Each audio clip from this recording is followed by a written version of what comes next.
Well, howdy. I'm Infinity Solstice Bright Wizard of Destiny.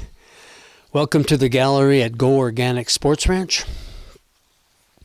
Beside me I have a t-shirt created by my artist friend Madwoman called Boys Just Wanna Have Fun. Just slightly outrageous.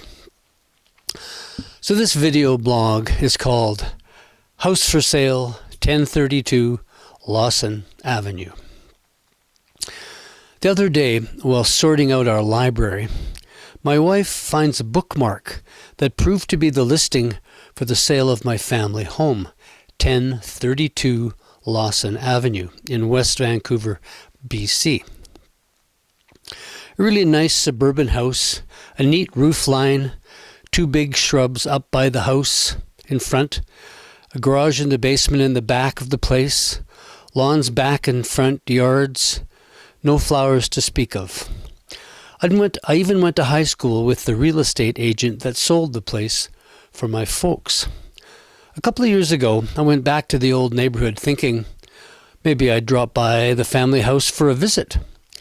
And as I approach the house, I see that it's gone.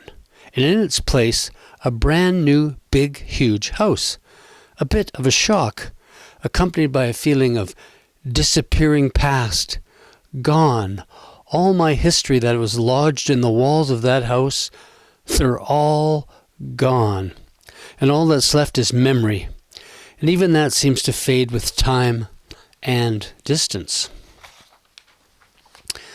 Vancouver's an expensive place to live.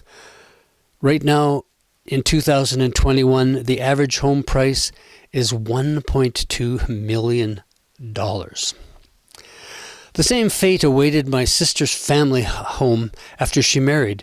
After she married, they bought a place in North Vancouver. And after her kids grew up, they moved and sold their house. And lo and behold, it was also torn down. And a townhouse was put up in its place. Maybe if we built things out of rock, then they wouldn't come down as easily and our past would remain intact. But home is larger than a house.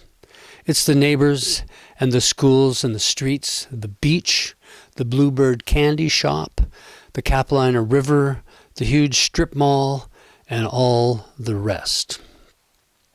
Here's a fun memory. As kids, we were playing Kick the Can. It's a game of hide and seek in the dark. The person that is it closes their eyes and counts to 30, then runs to find everyone. And when found, you race back to kick the can, making you safe. Or if the person that is it beats you to the can, you lose, and you have to find everyone on the next round. I remember I was hiding with one of my neighbors next door. We must have been 14 or 15. She was a girl, and all I remember is having this huge erection.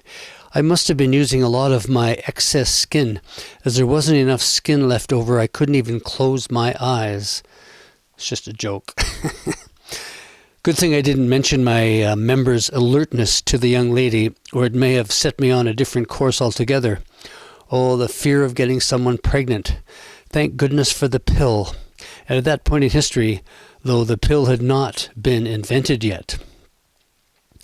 This was the street of my youth, and I remember one evening after dinner, I was riding my bike and shooting a pea shooter at the hubcaps of parked cars along the road as I rode by.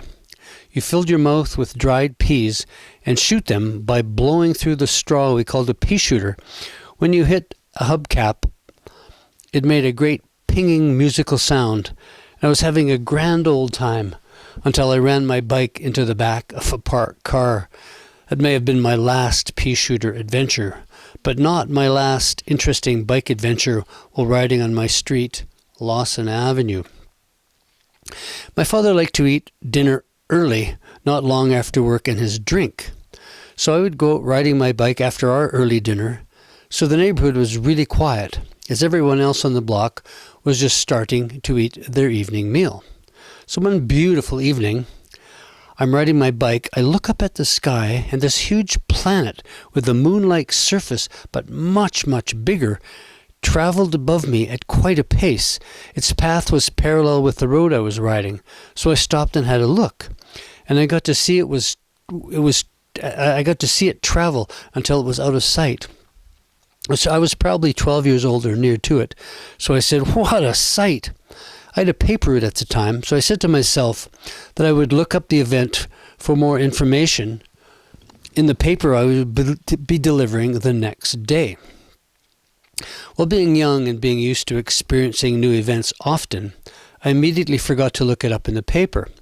So the event slipped my mind for many, many years, at least 20 if not more, till someone I was talking to mentioned having seen a UFO, and the memory of my planet sighting flooded into my head, and it was the first time I had thought of that event in all those years. I couldn't believe it. I had seen a huge planet that flew over my street when I was a kid. Was I the only person in the whole world who saw it? Maybe that's what I thought at the time. Could it have been my lucky moment, or do these type of events happen all the time? And I guess the next soccer game I was to play was probably filling my head, so I must have put that memory to bed.